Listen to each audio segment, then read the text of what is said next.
But we always, when we do our deployments during our yearly refresher, we have a fan that we pull off the truck, and you have to deploy that shelter in the fan and hold it down under windy conditions, because that's real life. I noticed when they went under, you could tell that they stretched out a bit. Mm-hmm. And is that to get as much oxygen in there and? Well, you want to blow it up as much as possible because you don't want any part of that touching your skin because of the radiant heat. So you want as much air between you and the shelter as you can get. So once you hit the ground, there's kind of hold handles on the four corners, and they used to be just a little half-inch white strap. So that's what you held. And now they have more of a piece that goes underneath, and we'll pop open a shelter in a minute and kind of look at it, and I'll kind of show you how to do it. And if you guys want to jump in it, feel free. It's an experience. So they kind of wanted to talk about the history of fire shelters and where they came from.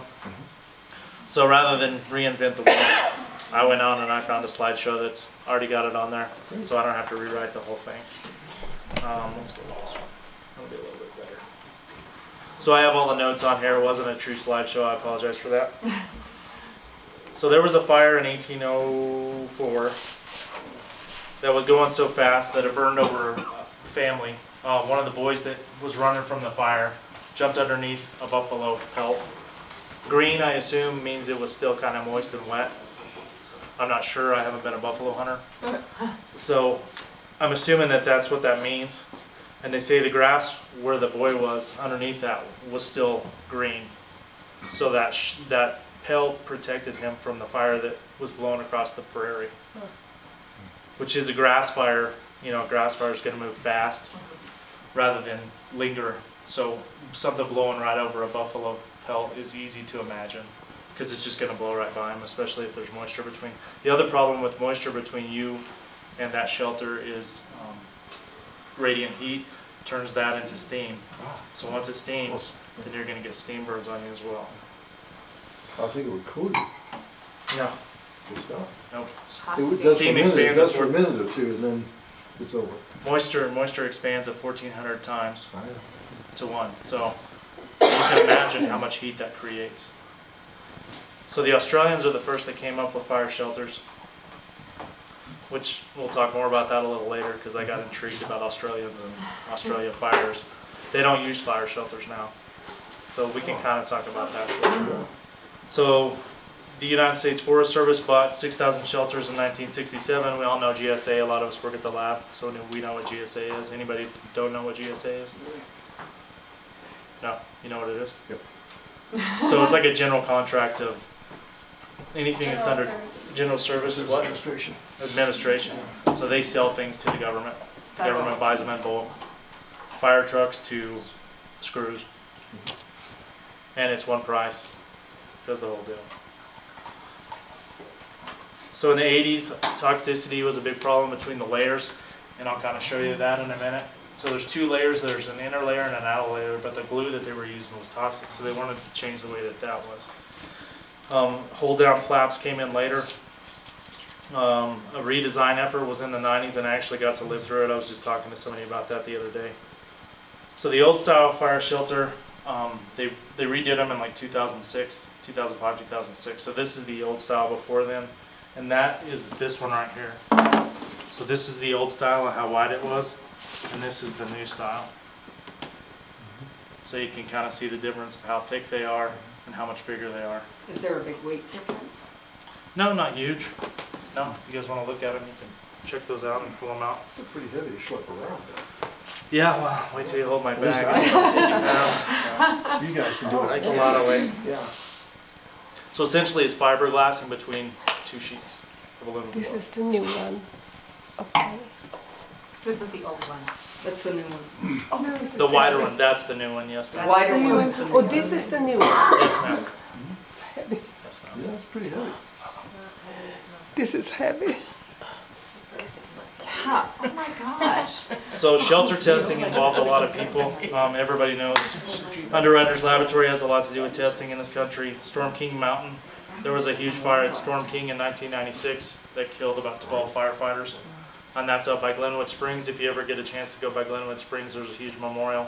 You can actually go up to the mountain, and from the place where you stand where the memorial is, you can see out, and for each person that died, there's a marker.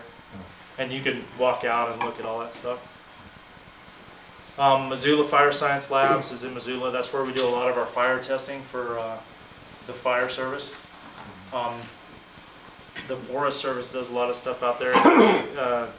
NWCG does a lot of testing there. For like foam, to foam the house, to protect it from a fire that's oncoming. They do a lot of that kind of testing there. So they did fire modeling and experimenting with the old shelters and any new designs that they came up with.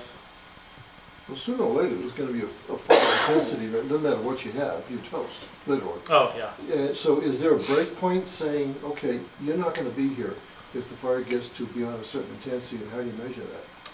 We already do that. We have a thing called trigger points.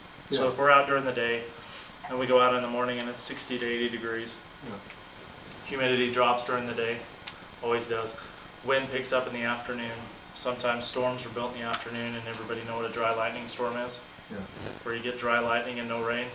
Ignites a lot of fires. So a trigger point would be average humidity for this area is 20 to 25 is pretty good. So when it drops below 20 and goes to 15 to 18, that's a trigger point for us of we're going to get off the fire line. Any erratic winds, we live up canyon from Espanola. The wind shifts if there's a storm over in Santa Fe Mountains and it's blowing wind back this way and there's a wind shift, then that's a trigger point because it's going to change the direction of the fire. So that's a trigger point to us. So if any of those things happen, then we pull off the line, we get in the trucks, we go to a safety zone, which is a huge area that'll cover on a vehicle. It has to be 2 times the vehicle width if there's a fire coming through. Imagine having 10 fire trucks like I have sitting out there, sitting in a safety zone of how big that safety zone has to be.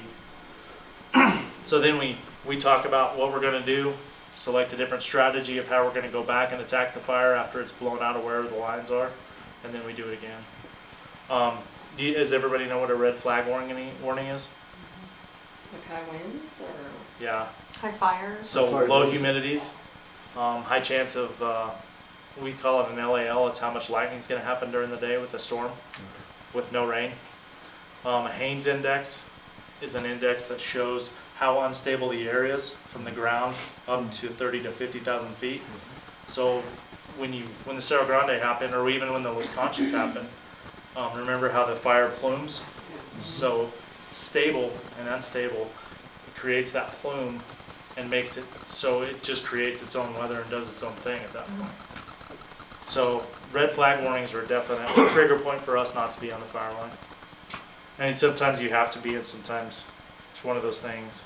I've often They have thought to do. that the worst time for fire is maybe in the first, I don't know, 50 to 100 acres, but after a while that's burned out and the fire is basically burned in a perimeter. Mm-hmm. And it actually creates its own weather because of the blackened area in the middle will cause the air to rise and pull wind in, Mm-hmm. blowing the fire back on itself. So the larger the fire gets, actually the easier it is to take care of. All you need is a perimeter which isn't advancing very far. Am I right on this theory? No. Oh. Well, I asked the question there. You Okay. can be right, yeah. Pay for effort. If we were in a perfect world where you don't have external factors affecting that, Because there's a net wind coming across. yeah. Yeah, So let's say jet stream, Okay. thunderstorms build in one section of the area and not in the other. Okay. So that creates a wind I thought effect. about that. Yeah. Okay. So in a perfect world, yes, that's Okay. exactly right. Okay. We don't live in a perfect world. The problem with